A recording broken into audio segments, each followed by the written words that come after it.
Buenas tardes. Buenas tardes. Good afternoon. First of all,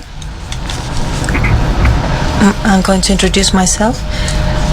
I am the director of Hay Festival in Segovia, and I am very grateful to Fundación Telefónica.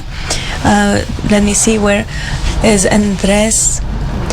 So he can forward my thanks. This is the 5th year that we have signed an agreement by which we share a series of events.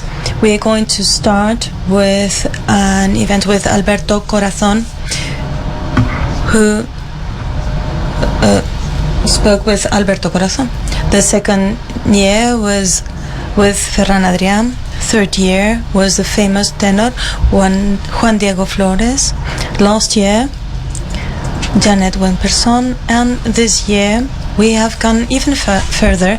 We have opened the debate of the Hay Festival Segovia here last Wednesday, on Wednesday 19th of September. It already looks like a year has gone by with Peter Florence, the founder of the Hay Festival, and Miss Hirsch. And we have also been to Segovia.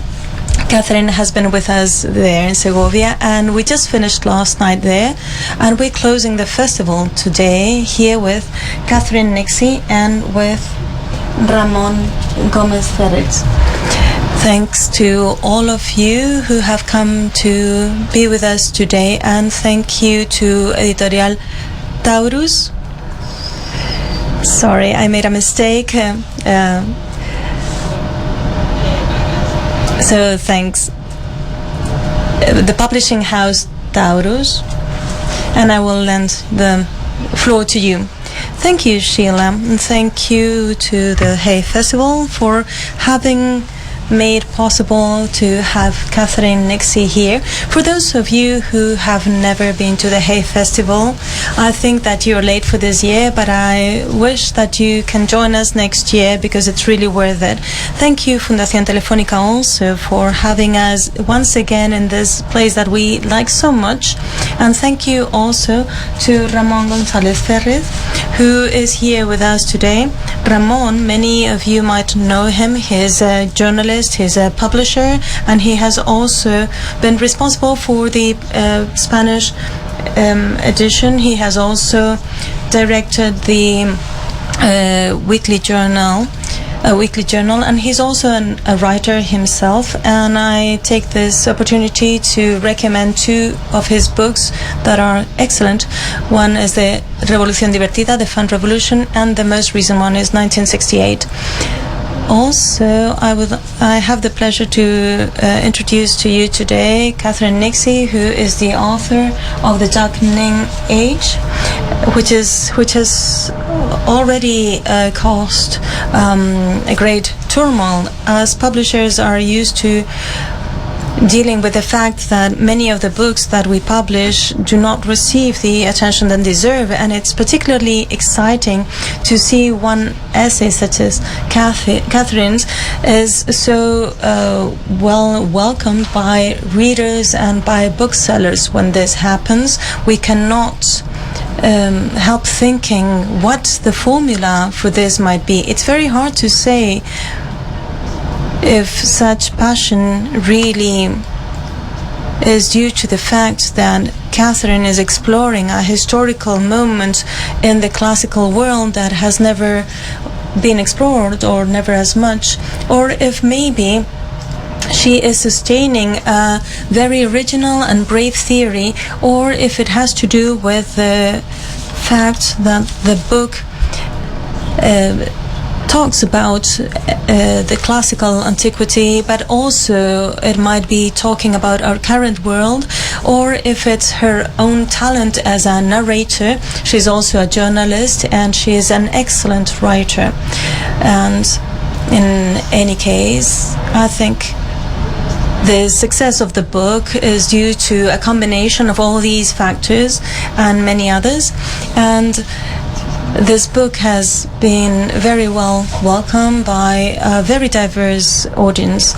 It's a brave book that has caused a lot of debate, and it's surprisingly funny because, as you probably know, if it's the invitation that has brought you here, the book talks about what we lost from the classical world when Christianity arrived, and this is a very scary thought. But when Catherine Nixey talks about this, the topic becomes fascinating. She's gifted to tell stories, and she has a great number of figures that are really shocking, and she also tells a lot of stories that she narrates very well, and she uses humor and irony at certain points, and reading is very easy and very entertaining. So thank you everyone for being here with us today. I hope that you enjoy this debate and this event. I hope that you read the book, but the book, we cannot just talk in a debate about this. You really need to read it. Thank you everyone. Gracias, Elena. La idea es que Catherine haga. Thank you very much. First, we are going to have a presentation on behalf, on the part of the author for 15 or 20 minutes, and then we will open up the debate.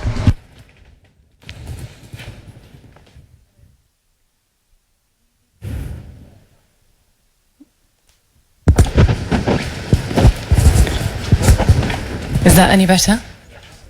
Yeah? It's not quite there yet, is it? No, we don't hear it.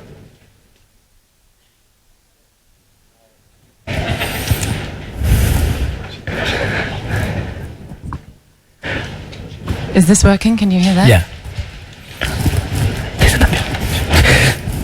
Yeah? Can you hear me now? Mm-hmm. Hurrah! Okay, well, tell me.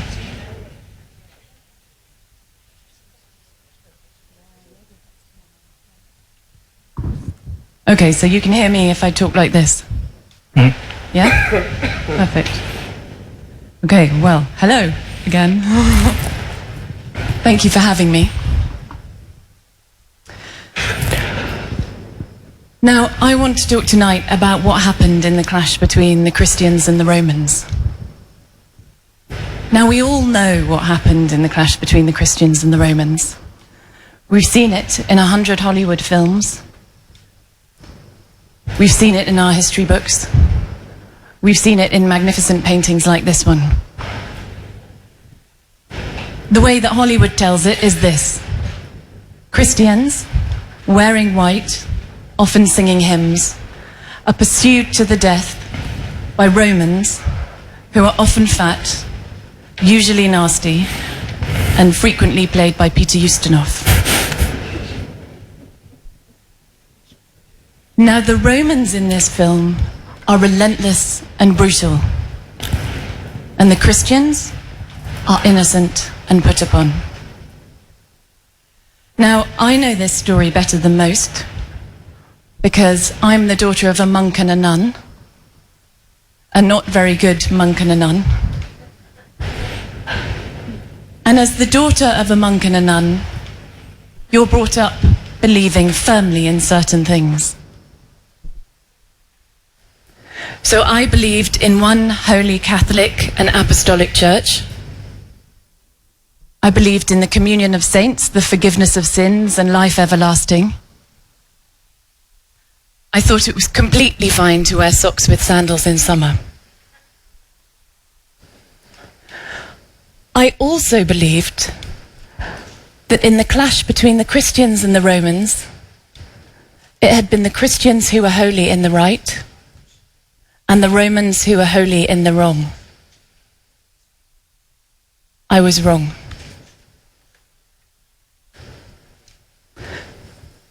To understand what really happened in the clash between the Christians and the Romans, I want to take you instead to somewhere far away from the pictures of Christian and Roman encounters that we know, far away from this kind of thing.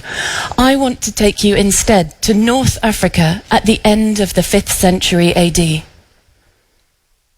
I want you to imagine that you're in a world where Christianity isn't the safely established religion of Europe, where we don't all know priests and we haven't all been to church, where Christmas isn't our main festival and churches don't stand on every street corner as they do here in Madrid.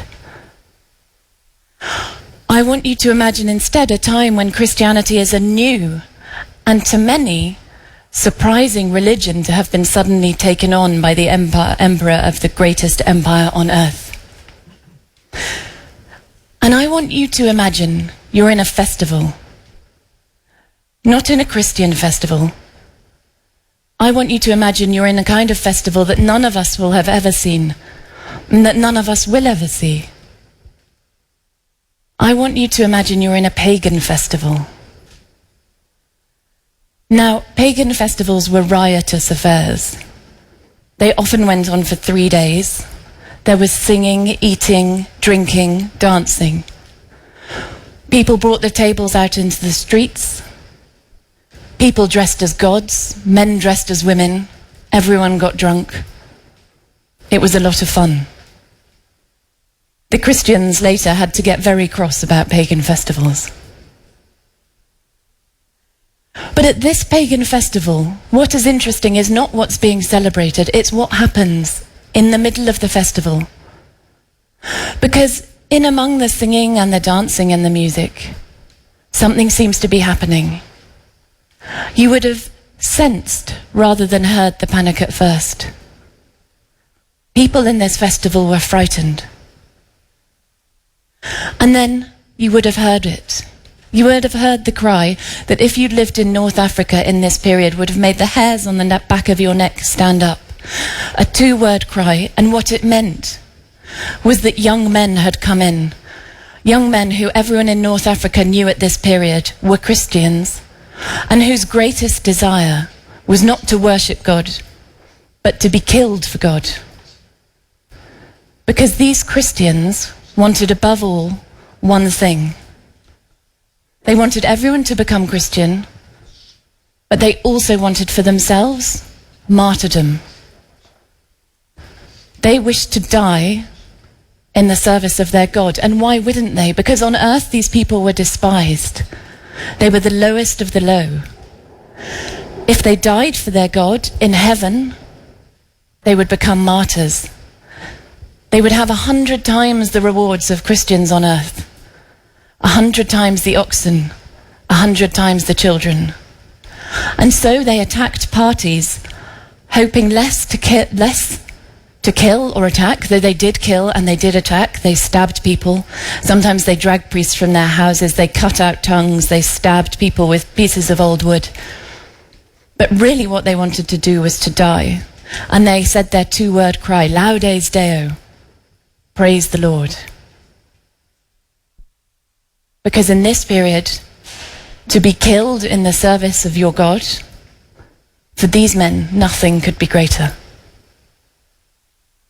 So when we come back and when we consider the Christian story, this story of these lovely Christians wearing white who are pursued by the Romans, it's worth considering again what actually happened.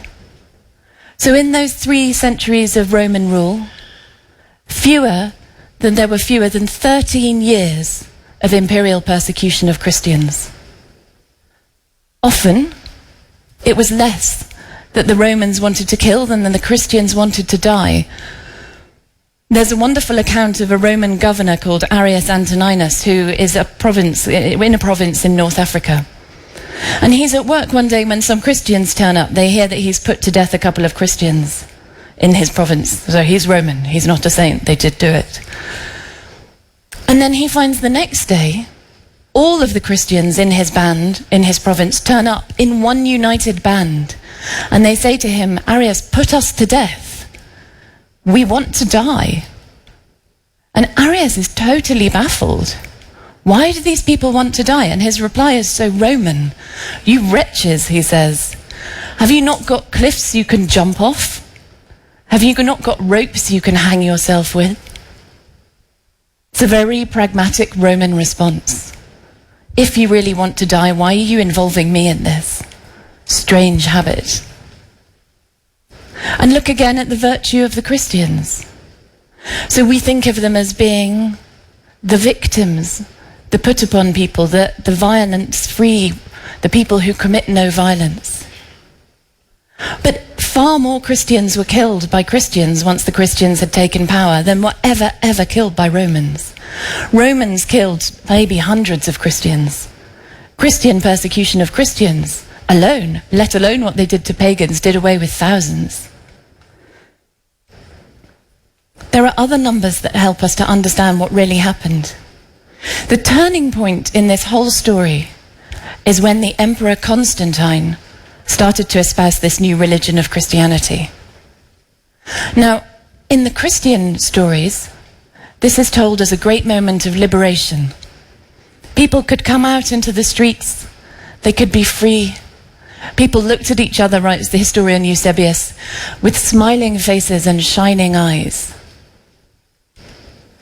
But in fact, when Constantine started to espouse Christianity, there were under 10% of his empire were Christians. 90% were not. Whatever this religion was that he was bringing, it wasn't the religion of the masses. It was the religion of the few and of him, and then soon after of the powerful. And soon after that, it was the religion of everybody. So how do you convert an empire of 60 million people? Because he did, the Christians did. Within 100 years, Constantine's successors felt able to say that there were no more pagans. So when he takes power, 90% of the empire are pagan.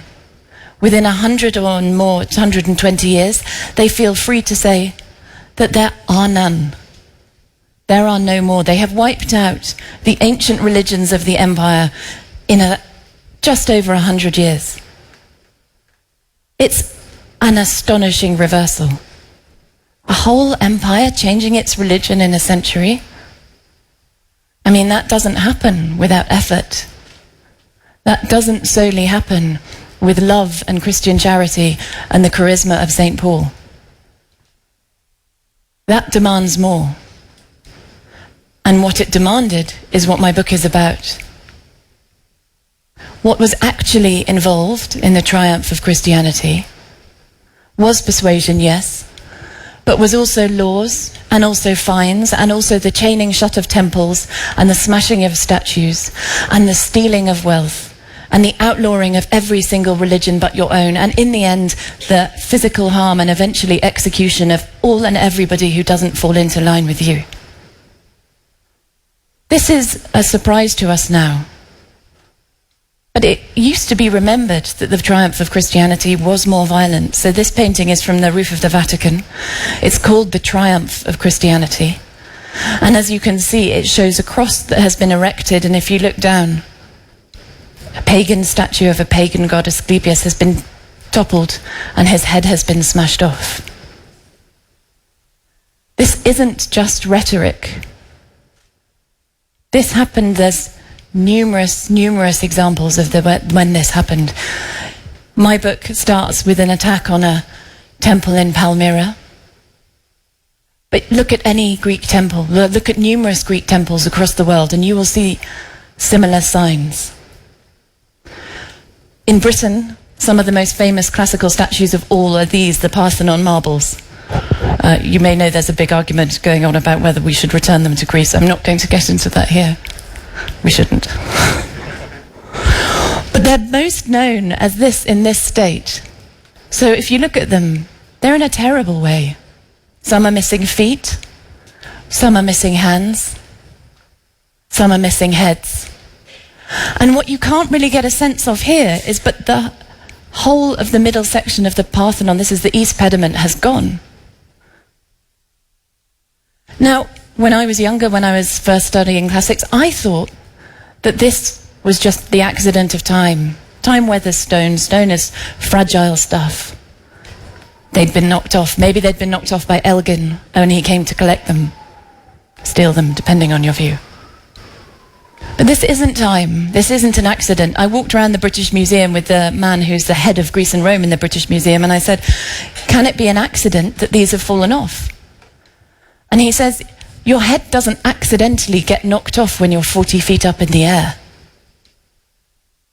Nobody bumped into these. What happened is that Christians, most likely, put up ladders in around probably the 6th or 7th century, and they took chisels to them. They smashed off the hands and feet because they're seen as particularly demonic. They decapitated them because the heads are also the seat of a demon.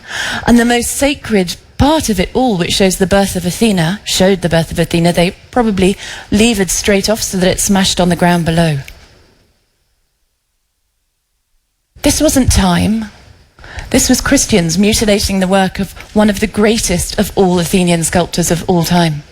And when they smashed on the ground below, probably what they did was they ground that up into rubble and used it to make a church. This happened all across the empire. When Christianity came, what it precipitated was the largest destruction of art that human history had ever seen till that point. Some of this was for the money. Statues could be melted down, poured into the imperial coffers, and given to the church that Constantine was espousing so keenly as he unified his empire. But sometimes it was just pure fear, attacks, or malice. And sometimes you can sense that in those who attack these beautiful statues, we have a description of them. One man, an educated Greek, watching them as they roam the empire, describes them as these bearded, black-robed thugs who roam the empire with sticks and stones and iron bars, attacking our temples, smashing them, and if they have nothing else, they use their hands and their feet. And it's not hard to sense in his writing that part of what he thinks is going on is that these people are ill-educated. They have no respect for these beautiful things. They have no hope of being included in the society that made them. Part of what they're doing is they are attacking a society to which they feel they'll never belong. My book opens with an attack on a statue in Palmyra. This is Athena. She's called a colossal statue, which means not that she's that big, but just that she's bigger than life size. So she would have stood in this outpost of the Roman Empire, hundreds of miles from anywhere that could have provided the marble to make her. Well over 1,000 miles from the Parthenon, on whose Athena she is modelled. But if you look, you can't really see it here, but she's so beautifully done. Her lips look almost kissably soft. Her cheeks, like so many of these statues, are almost pinchable when you see her up close. But you can also see that she's had a terrible time. Her arm is broken, the other arm is missing. Something terrible has happened at the bottom. And what happened to her was in 385 AD, people, and the archaeologist who discovered her thinks that they were Christians, came in and they hit her on the back of her head with a blow so hard that it decapitated her in one single blow. But that wasn't enough. Then they took their sword and they smashed off both of her arms. And then they took her sword again and then they smashed her face on the front, although perhaps that was done by the fall, and then again on the back several times, taking her face into several pieces. And then her whole body was left face down in the dirt and allowed to become covered by the sands of the Syrian desert. Until she was found in about 1975, I think, by a Polish archaeologist. She was taken up, she was put back on her pedestal, she was repaired, she was in the Museum of Palmyra. And then came ISIS. And then this same statue suffered the same attack. The New York Times or Washington Post released pictures of it after ISIS had left Palmyra, been driven out. And she had the same injuries, if you want to call them that again. Her arms had been chopped off, her head had been decapitated. Exactly the same injuries done for exactly the same reasons. It wasn't just statues that suffered. Though they did suffer terribly. This is a basalt statue of Germanicus. So one of the things that people say is, how do we know that Christians did this? Surely it was time. Or just accident. Well, sometimes they autographed their work. So sometimes there is no doubt. And they didn't see this as a bad thing to do. St. Augustine himself assumes this is what his congregation are doing when they're not listening to him. St. Augustine says to his congregation, destroying these things is what God wants. what God desires, what God wills. Our attacking these things is not proof that we are wrong. It is proof of our love for God. Another monk who was suspected of having chastised one of the monks under him so much that he killed him, he beat him to death. And then this other monk claimed to wrestle with Satan. He said he entered the house of a man, stole his statues and then smashed them. And he was unrepentant. When challenged on this, he said, I've done nothing wrong. Because, he said, there is no crime for those who have Christ. It's such a powerful idea. There is no crime for those who have Christ. The laws of your land or my land, any land, don't matter anymore, because I don't obey you, I obey God. And what God wants is for me to smash these things, to attack books, to shut down philosophers. And philosophers were shut down. That's another one. Philosophers were stopped from writing what they wanted. This is another statue of Augustus who had the same thing. So this is a Greek philosopher called Hypatia. She would never have worn so few clothes. She was actually very modest, but this is how the Victorians like to imagine almost anyone who passed across their history books. Oh, I'm just going out for another day wearing my long golden hair. But she was a philosopher in Alexandria. And she was brilliant. She and her father worked together to preserve the works of Euclid until the 1950s. When you studied the works of Euclid, you were studying in part the works of Hypatia and her father who'd preserved them. She was the greatest mathematician of her age. She was brilliant. She was also fair-minded. She had no truck with arguments between Christians and the Romans.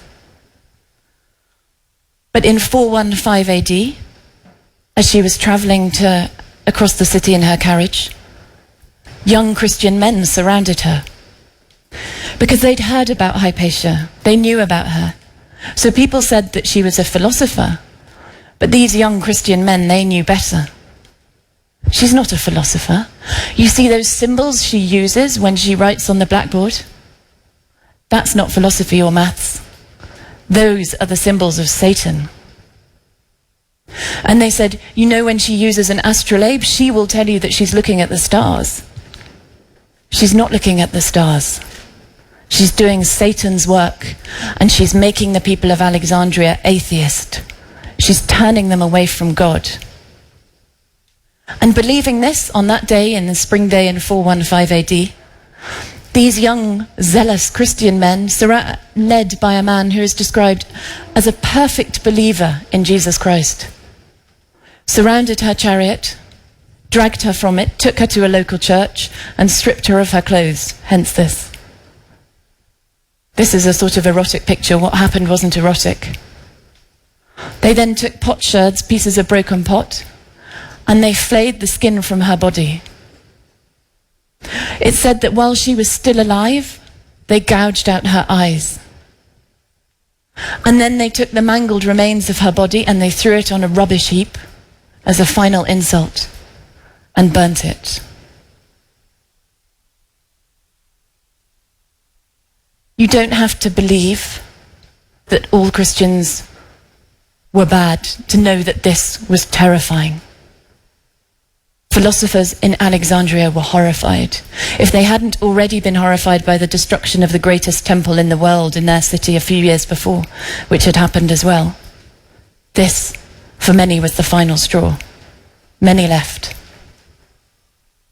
And it wasn't just statues, and it wasn't just Hypatia, it was also books.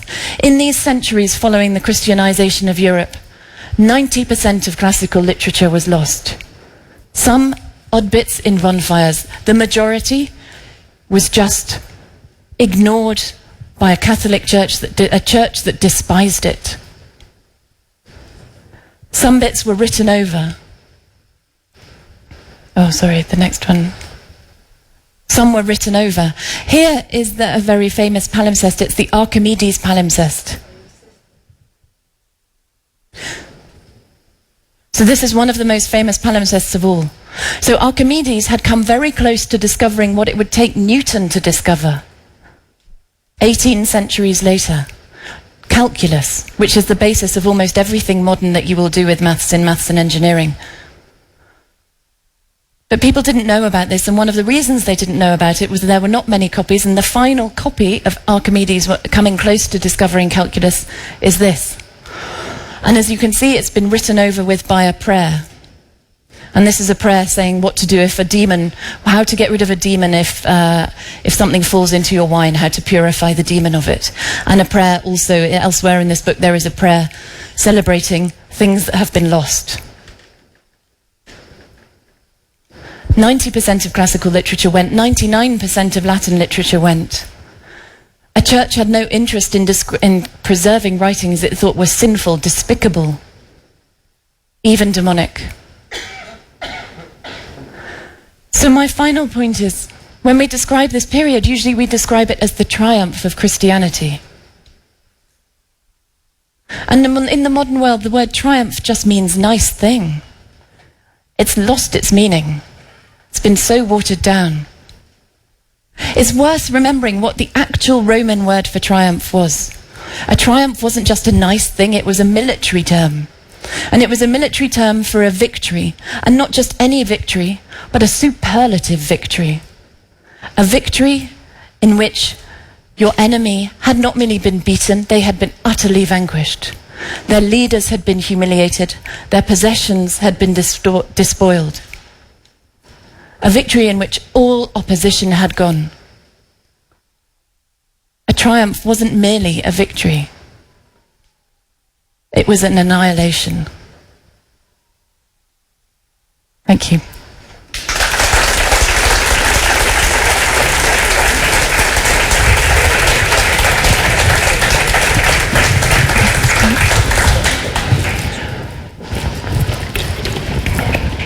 Thank you, Catherine. Do you mind wearing your audiophones to understand me in Spain? Yeah, sure. Thank you.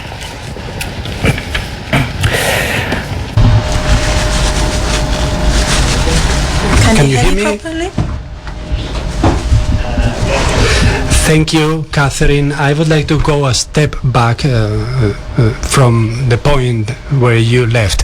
It is important, your explanation in your book, your explanation of the Roman religion that was used to dealing with other types of religions, of incorporating those religions within their own religion. There were many cults of Israel, of Syria. Why Christianity was different? Why did they present a different conflict? In what sense? A different conflict with the Romans. Yeah.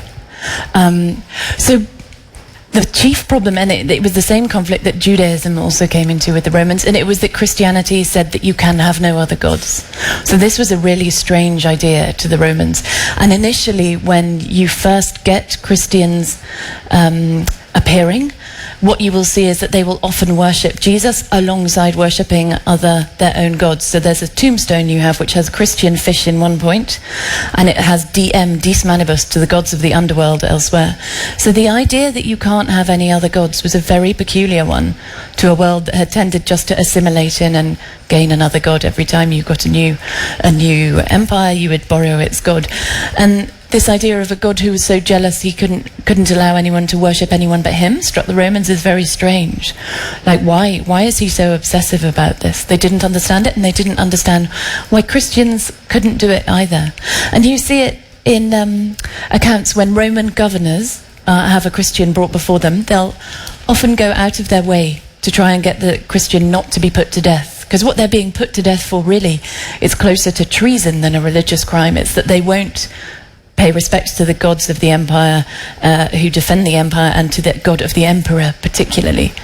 And so what the Romans will do is, they just cannot fathom this. Why can't you just do a little sacrifice and then go home and worship your god? There's a wonderful account in which a Roman says, go on, just do a little bit. Just put a little bit of incense on the statue, no one will know. And the Christian says, no, I can't, my God will know. And then he says, okay, well, if your God really doesn't want you to do it, then tell him I made you do it. Because then it's not your fault. So I will tell you to put some on, and then you will be free, you'll be free for us. But they didn't require you to be Roman or in your beliefs, in your heart. It was just obedience was what they wanted. Además, había, al menos al principio, lo que ahora en la política actual And there was a class bias, what we would call now a class bias. They despised a Christian because they were illiterate and they were poor, at least at the beginning. So there was an element of class fight between Romans and Christians. But there's definitely this. There is when they actually study it, what they find is that they're fairly evenly distributed. They actually find that we have this idea of the Christians being the religion of the poor and the slaves. By the way, the early Christians were not at all keen on emancipating slaves. When a bishop suggests this, he gets excommunicated immediately. And there was even a saint who would help you find your runaway slave if you slept on his grave, because they wanted converts and they wanted middle-class converts. And if you said that they were going to emancipate slaves with Christianity, that was not good. But what they did was they would slur. It was a way of being insulting to Christianity, to say it's the religion of the poor and the stupid and the women. And whether it was or not is dubious. It seems to have been actually the religion of the middle class, perhaps largely because they travel.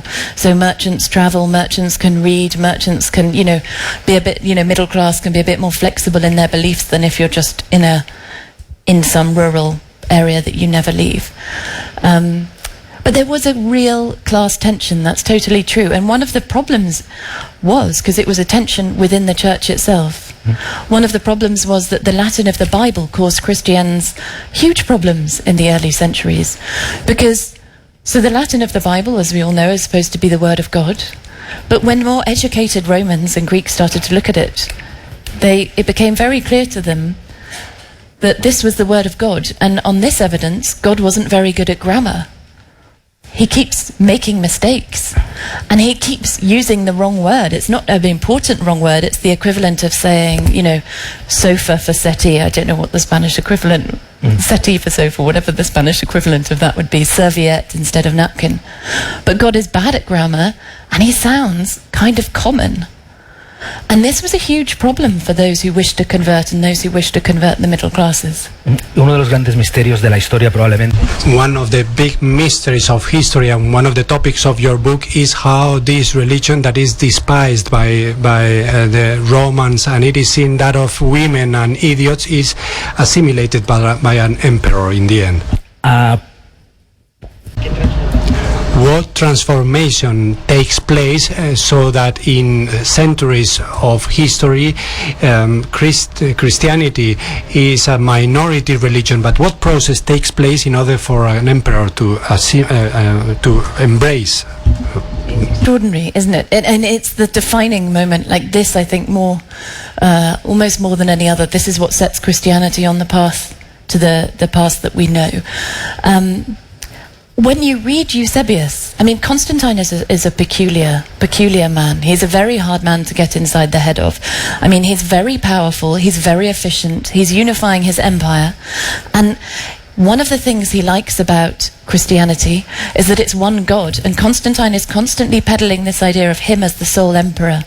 So the empire had been divided into four, and Constantine brings it into one.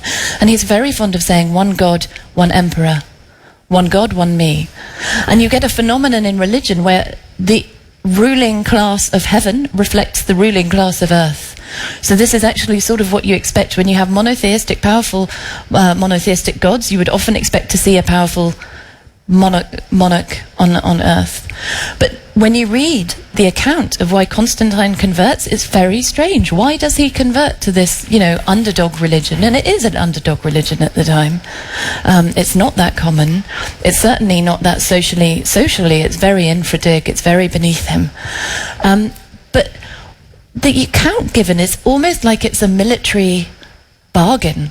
So he's going into a battle and he realizes he doesn't have enough soldiers, but, says Eusebius, there's this super powerful God, so maybe you don't have enough soldiers, but I have the all-powerful God, and you have these weaselly, measly, little bit part Roman gods.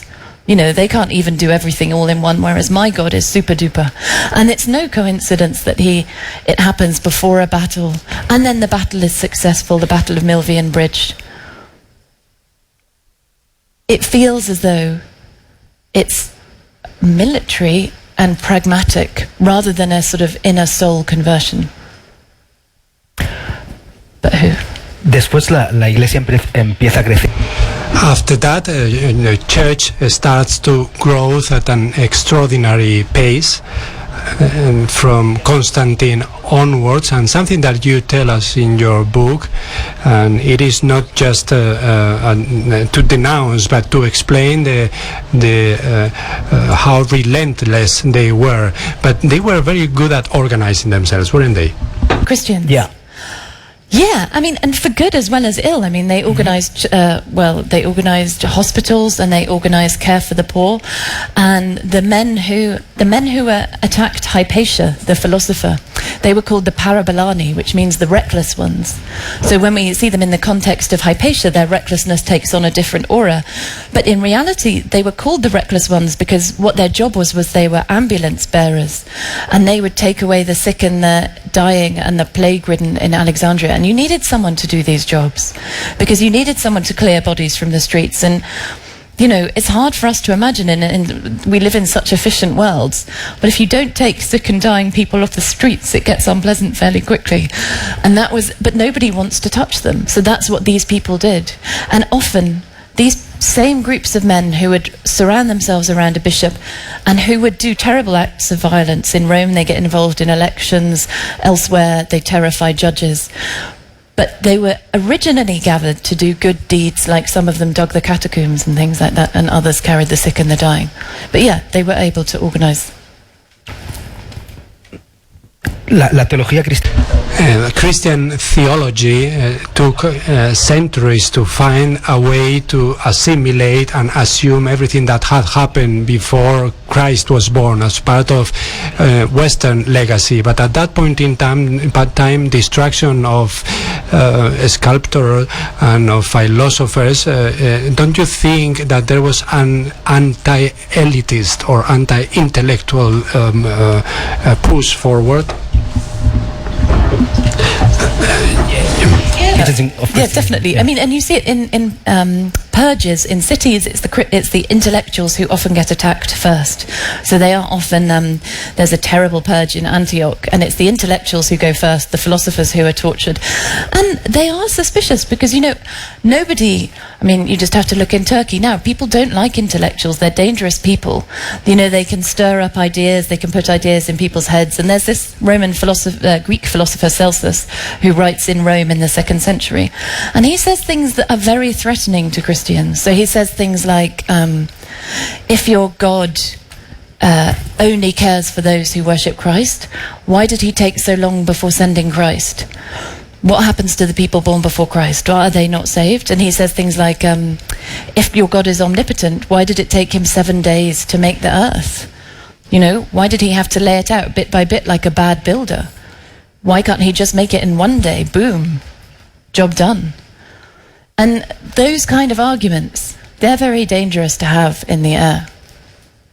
So yeah, they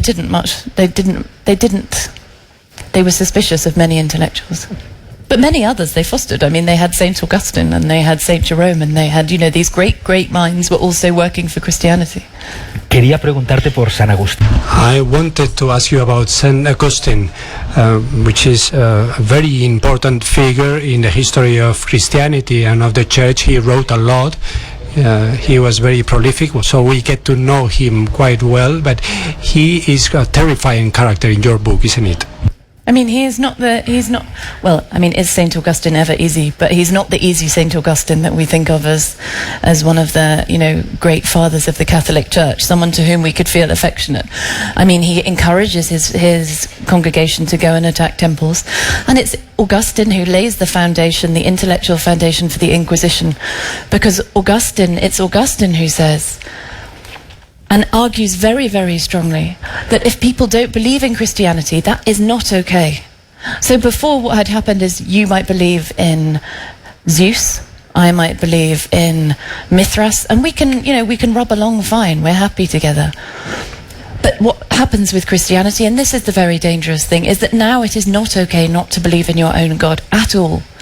And it's not just not okay, it is my duty as a good Christian to convert other Christians. And not just by bringing them cakes and showing them love, which is one way that they did do this, or by showing them compassion and telling them what I believe. St. Augustine says you should take a rod and you should, if necessary, you must use physical force. And he says a school teacher attacks the boy with a rod, hits the boy with a rod, but he doesn't do it with violence, he does it with fatherly care. And he says, you know, like a doctor who cuts out a cancer. You know, these are the images that St. Augustine uses. Yes, you use force, but the overriding thing you are doing is a good deed. So the person may scream a bit, and they may seem unhappy, but don't worry, because the overall balance of what you're doing is holy and good. And this, it's thought, is what lays the foundations for the next 1,000 years of theological oppression. Y una parte importante de eso está. An important part of that is sex. In the classical world, sex was also a complex topic, as it has always been, and one has the feeling that they were very male chauvinist, and he was the support of the family. But what you tell us in your book is to what extent they were perverts, sexual perverts, that they incurred in order to prevent sexual perversion. You talk about the narrative of temptation in the desert. For many people, they are really very sexual. Yeah, these monks. So you get these monks who go out to the desert and they're determined to renounce everything. No more sin, no more sex. And then what they get is these extraordinary kind of fantasies where they go into the desert and they're there like, no women, no, it's fine. I'm going to go into the desert and sit. Some of them sit with a stone in their mouth for 14 years and eat only a grain of thing a day. And then what happens is, far from freeing themselves from sex, they become even more obsessed by it. So they spend their whole time sitting there having these visions. There's this one man, he writes of having his thighs are on fire and he has to jump up and run out of his cell. And they have visions of beautiful women who come in and dance for them. And one poor man has a vision of a woman who comes in and sits on his lap. And there's an amazing one of, they're particularly obsessed by young black boys. And there's this one who, he's starving himself, he's in the desert, he's miles from anywhere, and he has a vision of a little black, he calls him a demon. They often call them things they're most tempted by are their demons. This is where we get the 7 deadly sins evolve out of this. And he has this amazing vision of a small black boy who appears with a bread basket round him and then does this wonderful dance for him. And he realizes it's a demon, so it's okay, so he says, go away. But you know, you learn a lot less about anyone than about the monk from these ideas. I mean, they are saying, oh, it was the demon that made me do it. And that makes them very open in what they write about. So they, you know, if one of us had a demon where a small boy came to us naked with a bread basket, we might keep that to ourselves. But if it's a demon, it's not your fault. So you write about it at length, this terrible demon. And then he did this dance. And then he said, do I dance well? I mean, oh. So yeah. They never escape. Voy a hacerte un par de preguntas más para. I'm going to ask a couple of more questions and then I will open up the floor to the audience. This is the most difficult question in history, so if you are not able to answer, don't worry. Why did Christianity triumph? Why they succeeded? Why they had such a huge capacity to adapt to different economic systems, historic moments, political regimes? What is in Christendom or in Christianity that has made it a set of moral rules or theological rules to really allow it to last for 2,000 years? In spite of the fact that now it is not so healthy, it is still the majority religion in the Western world. Good question. I mean, what is interesting about Christianity? What made it so powerful was its exclusivity, was the way it said you can have us or nothing, and it must be us. And so there were lots of other religions that were successful, much more successful than it at that time. But what made it take over was this idea, firstly, that it must spread, and secondly, that it must destroy the opposition. So those twin things, that it's my duty to convert you, and if I don't convert you, well, bye-bye. You know, that's powerful. That is powerful. It not only kind of spreads it outward, you don't need to convert many people in your life to kind of cause something to spread. The word is virally. I don't mean like a virus. It just means it's just a level of conversion. And then if you allow no quarter to those who don't give in, then suddenly you have spread. But I mean, was Europe all Christian all the time? I mean, in the history books it was, but, you know, there are always dissenters. But we didn't hear from them, and we didn't hear from them because the Catholic Church, mainly in large parts of Christendom, controlled what was printed and what was said. And they had warm bonfires for those who attempted to say otherwise. Y mi última pregunta de momento. And my last question, the second most difficult in history. After Christianity, what can we learn from the classical culture, that culture that was destroyed by this religion, not in religious terms. I would really love to be a pagan. I think it is quite reasonable to have different gods and different deities and to be able to learn from others. But what can we continue to learn from that classical culture that is left? I think the value of pluralism, the value of the many, the value of allowing everyone their own opinion, even if it offends you and even if you think it is offensive. I mean, increasingly, the thing that makes me worry now is not increasing theism, which you can see in places, or increasing atheism, which you see in other places.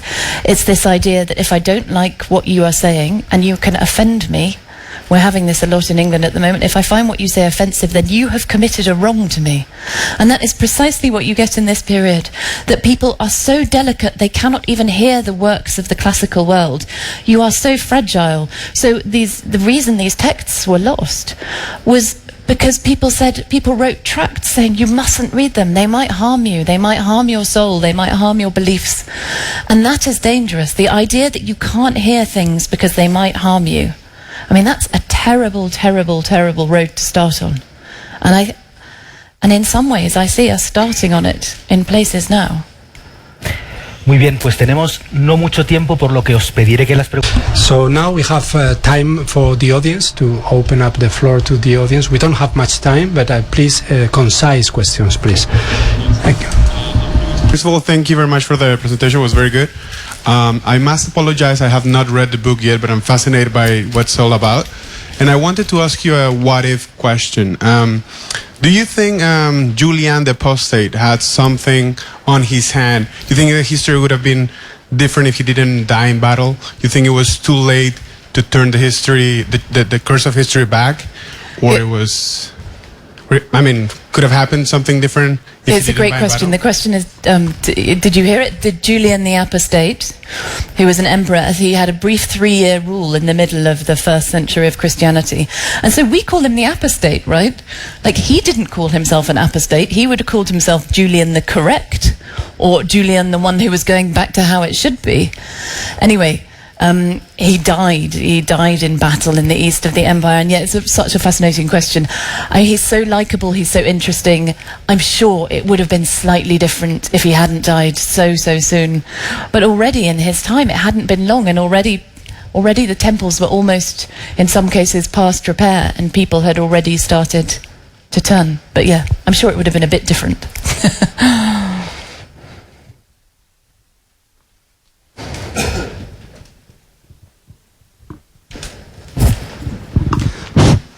Yeah, hello, good afternoon. Thank you very much for your excellent conference. It has been very interesting. Good. But I would like to add something and then maybe have your feedback about it.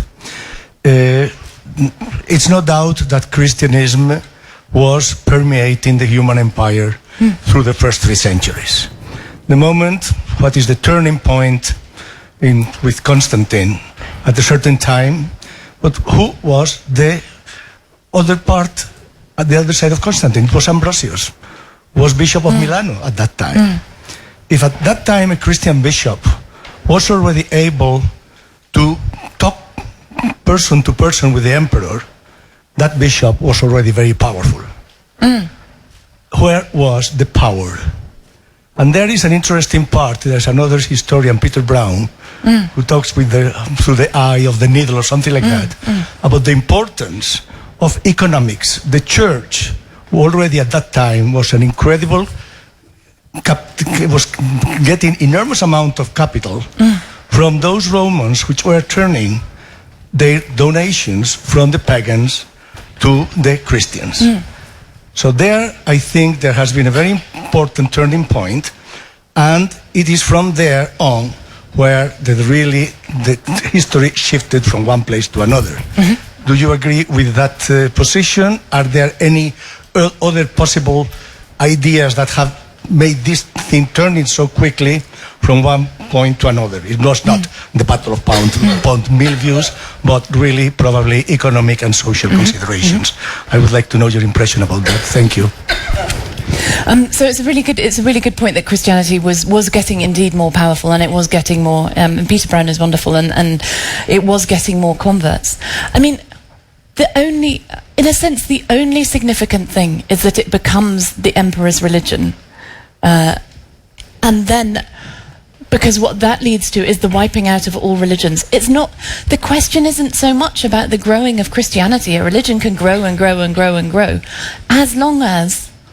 but that isn't as a profound a change if it allows other religions to still exist. And the crucial thing about Christianity was that it didn't. And the reason it could stop other religions existing was because it had the emperor on its side, and then the laws of the land, and then law after law after law that said no to these. And yeah, it was getting more wealth. It got a lot more wealth when it managed to steal all the wealth of the pagan temples. That helped enormously. But yeah, it's a good point, it did grow. Thank you. Perdón. I apologize. Perhaps my question is too personal, and perhaps it's not convenient. But what is your idea about God?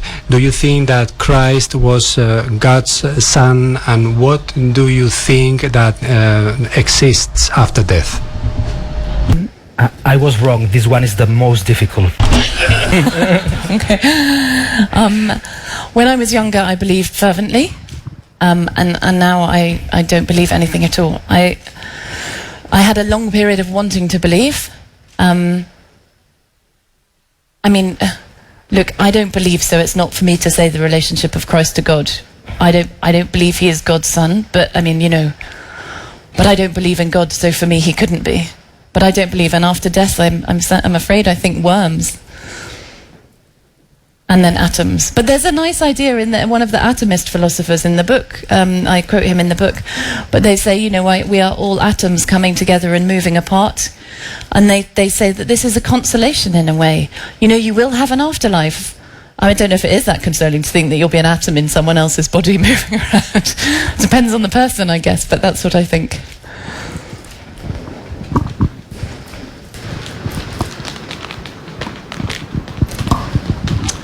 Hola, buenas tardes. Hi, good afternoon. Thank you very much for your presentation.